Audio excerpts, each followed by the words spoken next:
How can a company enhance its documented procedures? I've reviewed thousands of documented procedures, and most companies have the same problem. Before you create more documentation, ask yourself this question. More documentation isn't always the answer. Most likely, we need to concentrate on implementation. By the end of this video, you will learn how to improve your documentation so it becomes a useful operational tool and not some forgotten manual.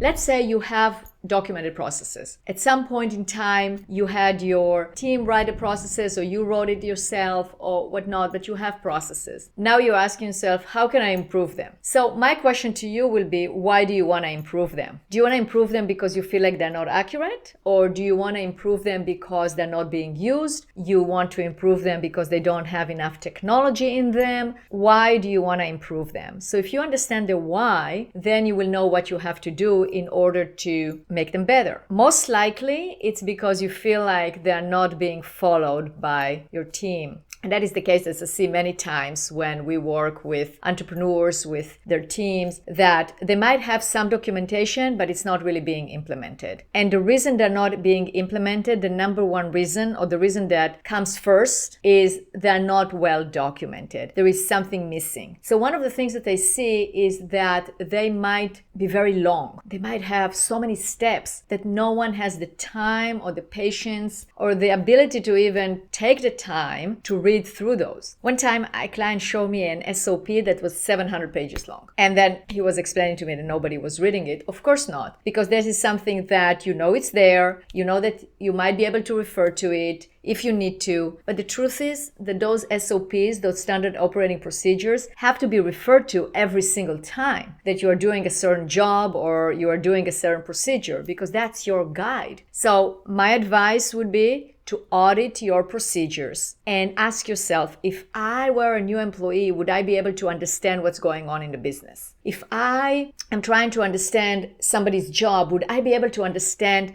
duplicate, and act upon it by reading what I have? If the answer is no, then we have a problem. And what you need to do is ask yourself, what is missing? Is it too long? If it is, shorten it. Perhaps there are not enough examples. People understand really well when you give them examples. So if you are explaining some theory or some idea or a way of doing something, make sure to include screenshots, make sure to include actual examples, make sure that you are explaining what needs to be done, and use videos. Visuals go a long way in order to explain to your team what needs to be done. And that will ensure that those processes are going to be followed and understood, because if they're understood, they will be followed. Of course, it's not that easy, and you have to do actions in order to train your staff, and you have to make sure that you are consistent in rolling it out, and you're also insistent that they're going to be used. And I'm going to talk about that in a different video about how to make sure that the processes are actually being followed and implemented. But the first step, as I said, is making sure that your processes are documented correctly and in a way that they can be understood, and then as a result of that, followed. So audit them, make sure that they contain examples, videos, they're short, to the point, and make sure that they are current. Because that's another problem that I see. Somebody wrote some standard operating procedures 3 years ago, but the technology has changed, or we are now using different tools, whatnot, but the procedures haven't been revised. So some of them are correct, some of them are not. And if you do not maintain and keep them up to date, then people are going to wonder whether those are the right procedures or not, because some of it is correct, some of it is not, and they can differentiate. So that's very important, to make sure that your procedures are kept up to date. And my last advice on this video is that you keep them in a place that serves as the single source of truth. If you listen to my videos, and if you haven't, please subscribe to my channel below, and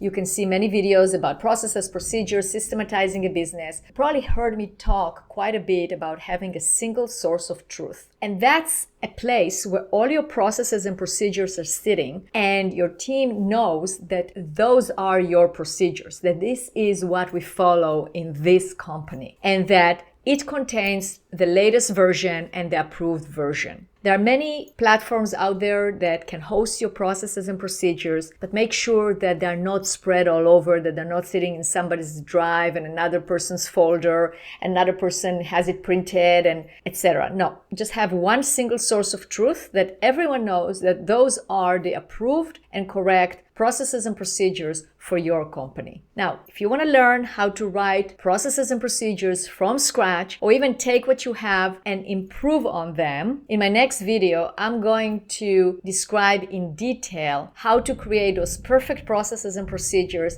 that can be followed by everyone in your company. See you on my next video.